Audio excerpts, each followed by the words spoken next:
Hello everyone, బాగున్నారా? మీతో ఒక ఇంట్రెస్టింగ్ టాపిక్ షేర్ చేయాలనుకుంటున్నాను. ఇప్పుడు ఏదైనా ఒక గుడ్ హ్యాబిట్ నేర్చుకోవాలంటే ఫస్ట్ ఏం చేయాలండి? మన మైండ్ని క్లీన్ అండ్ క్లియర్గా పెట్టుకోవాలి.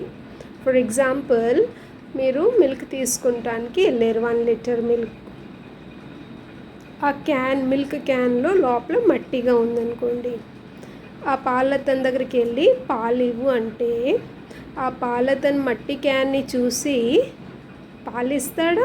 ఇవ్వడు. అంటాడు తను, ఈ పాల క్యాను మట్టిగా ఉంది, నేను ఇందులో పాలు వేయను అంటాడు. అప్పుడు పాలు తీసుకునే అతను ఏమంటాడు? నేను నీకు డబ్బులు ఇస్తున్నాను కదా, మీ పని పాలు ఇవ్వటమే, నువ్వు వేసేసే పాలు అంటాడు. కానీ ఆ పాలతను ఆ పాలుకి విలువ ఇస్తాడు. అంటాడు, నేను నా పాలు వేస్ట్ చేయను, మీరు వేరే క్యాన్ తీసుకురండి అని చెప్తాడు. చూసారా, ఇంత చిన్న ఎగ్జాంపుల్తో ఎంత పెద్ద లెసన్ ఉంది.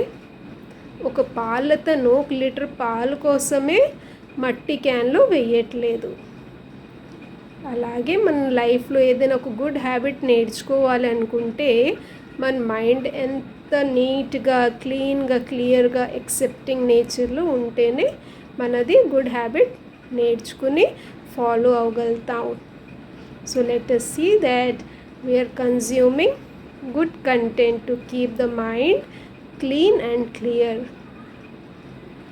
Thank you. If you like the video, please like, share and subscribe the channel.